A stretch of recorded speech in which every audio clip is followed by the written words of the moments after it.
Very quick lang. Meron lang akong share sa inyo. Sobrang ako wala akong kadala-dala eh.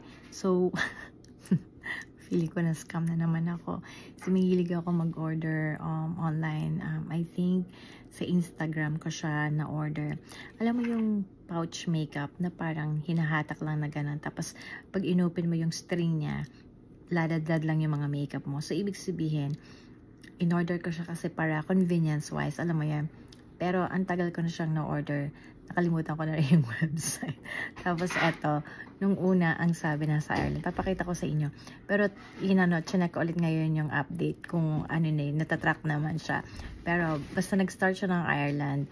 Tapos, umuwi siya ng Philippines. Umuwi ng Philippines. Tapos, pumunta ng Romania. Ngayon, nasa US.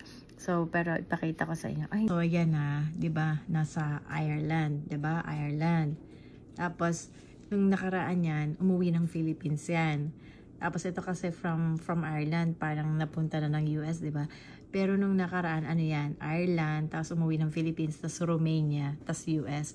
Pero ngayon, ang sabi ay nasa Wilmington, which is here na. Dito na sa California yon. Hopefully, ha?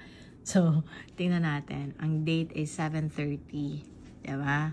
Kaya abangan natin. Ang tanong, ako'y natatawa. Ang tanong, ano kaya ang itsura ng pouch bag na yan, di ba? Baka maliit kung anong maging itsura nun.